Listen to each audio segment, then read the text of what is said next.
Assalamualaikum warahmatullahi wabarakatuh. Innal hamdalillah nahmaduhu wa nasta'inuhu wa nastaghfiruh wa na'udzu billahi min syururi anfusina wa min sayyiati a'malina. May yahdihillahu fala mudhillalah wa may yudlilhu fala hadiyalah. Asyhadu an la ilaha illallah wahdahu la syarikalah wa asyhadu anna Muhammadan abduhu wa rasuluh. La nabiyya ba'da, la rasulah ba'da, hatta yaumul qiyamah. Amma ba'du.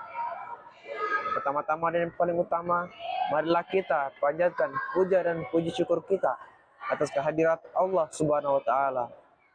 Tuhan semesta alam, Tuhan yang memberikan kita begitu banyak nikmat yang jika kita mengandaikan setiap daun di bumi ini sebagai kertas, lalu setiap tetes air laut sebagai tinta, dan kita ingin menuliskan segala nikmatnya di kedua hal tersebut, maka sesungguhnya hal itu tidak akan cukup untuk menuliskan segala kenikmatannya. Tapi dari segala banyaknya nikmat yang Dia telah berikan kepada kita, nikmat yang paling harus kita syukuri adalah nikmat untuk merasakan agama Islam, nikmat untuk merasakan menjadi seorang muslimin, nikmat untuk merasakan menjadi seorang muslimat. Hal ini karena nikmat ini adalah nikmat yang tidak bisa dirasakan oleh semua manusia, sehingga kita sebagai seorang muslim benar-benar harus bersyukur atas nikmat yang telah Dia berikan ini.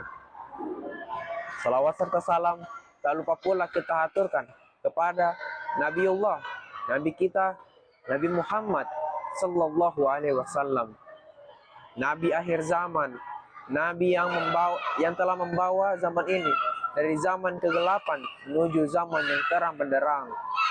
Nabi yang diutus oleh Allah untuk membantu kita di yaumul kiamat kelak. Pada kesempatan kali ini, izinkan saya memperkenalkan diri terlebih dahulu. Perkenalkan, nama saya Rizal Khairul Hasfi dengan NIM 101042400036 dari jurusan Teknik Fisika kelas TF 4801. Pertama, marilah kita mendengarkan salah satu hadis dari Nabi Muhammad SAW. An Abi Hurairah radhiyallahu anhu qala Rasulullah sallallahu alaihi wasallam, haqqul muslimi ala muslimin sittun, idza laqitahu fasallim alaihi, wa idza da'aka fajibhu, wa idza istansaka fansakhu, wa idza atasa fahminallaha fasamithu, wa idza marida fa'udhu, wa idza mata fatba'hu. Artinya, an Abi Hurairah radhiyallahu anhu qol, dari Abu Hurairah, semoga Allah meridainya, ia berkata bahwasanya qala Rasulullah sallallahu alaihi wasallam, Nabi Muhammad sallallahu alaihi wasallam bersabda, hakul muslim ala muslimin sittun, sesungguhnya hak seorang muslim terhadap muslim yang lain itu ada 6. Idza laqitahu fasallim alaihi, jika kamu bertemu dengannya, maka ucapkanlah salam.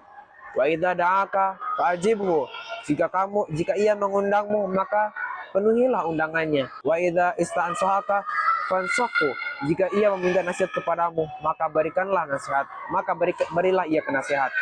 Wa idza atasa fahamidallaha fasamithu, jika ia bersin lalu bersyukur dengan mengucap hamdalah, maka doakanlah dia dengan mengucapkan yarhamakallah. Wa idza marida fa'udhu, jika ia sakit maka jenguklah dia.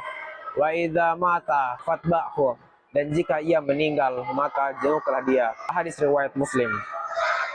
Dari hadis ini kita mengetahui bahwasanya Nabi Muhammad telah menyampaikan kita sebagai seorang muslim memiliki 6 hak atas muslim yang lain.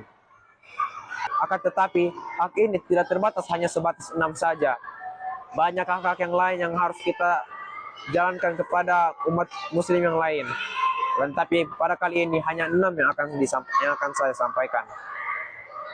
Yang pertama adalah apabila kamu bertemu dengannya, maka ucapkanlah salam. Maksudnya, jika kita bertemu dengan seseorang, entah kita mengenalnya atau kita tidak mengenalnya, maka jika kita bertemu dengannya, maka ucapkanlah salam. Karena itu adalah dasar dari membangun sebuah hubungan. Yang kedua, jika ia mengundangmu, maka penuhilah undangannya. Maksudnya, jika seseorang ingin mengundangmu dalam sebuah majelis atau ingin mengundangmu dalam suatu perkumpulan yang dalam kebaikan, maka kita harus memenuhi undangan ini. Yang ketiga, jika ia meminta nasihat, maka nasihatilah dia. Hal ini berlaku jika seseorang meminta nasihat kepada kita, entah saat dia merasa terpuruk atau merasa putus asa. Jika dia meminta nasihat, maka berikanlah ia kebaikan dalam bentuk nasihat ataupun dalam bentuk perbuatan. Yang keempat, jika ia bersin dan bersyukur dengan mengucapkan hamdalah, maka doakanlah dia dengan ya rahmatullah. Hal ini karena ini adalah sunnah yang ditentukan oleh Nabi. Yang kelima, jika ia sakit, maka jenguklah dia. Karena saat seseorang sakit, ia sudah menggugurkan dosa-dosanya. Maka tidak ada salahnya jika kita menemui dia dan menjenguk dia untuk menjalin silaturahmi yang lebih baik. Yang terakhir adalah, jika ia meninggal, maka iringilah ia ke liang lahat. Dari hadis ini, jika kita menyadarinya, 6 hak yang ada di sini saling berhubungan antara satu sama lain. Di mana jika kita umpamakan ada 2 orang yang tidak saling kenal, maka untuk memulai perkenalan tersebut dimulailah dengan salam, sebagaimana hal yang pertama. Lalu yang kedua, jika seseorang mengundang orang yang lain, maka penuhilah undangan tersebut selama hal tersebut masih dalam cakupan hal yang baik. Lalu jika seseorang sudah merasa lumayan dekat dengan orang lain, ada kalanya mereka akan menceritakan keterburukan mereka, rasa putus asa mereka.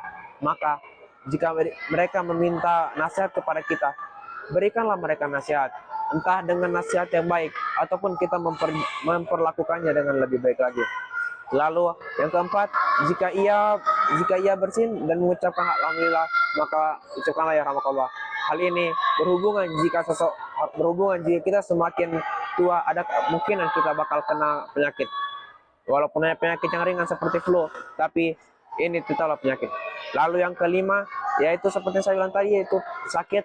Nah, jika seseorang sakit sampai dia tidak bisa untuk berjalan, maka jenguklah dia, datanglah kepadanya. Karena hal ini akan memperbaiki silaturahmi yang mungkin kurang baik. Lalu yang terakhir, dari orang yang sakit tersebut, bisa saja dia akan merasakan kematian. Nah, jika seseorang meninggal, maka kita harus mengiringi jenazahnya sampai ke liang lahat. Karena ini sebagai salah satu bentuk kita menghargai dia. Dari hadis ini, kita mengetahui bahwasanya kita perlu untuk mengikuti segala sunnah-sunnah Nabi. Dari satu hadis ini saja, kita telah mendapatkan begitu banyak ilmu. Akhir kata dari saya, lebih dan kurangnya mohon dimaafkan. Wabillahi taufiq wal hidayah. Wassalamualaikum warahmatullahi wabarakatuh.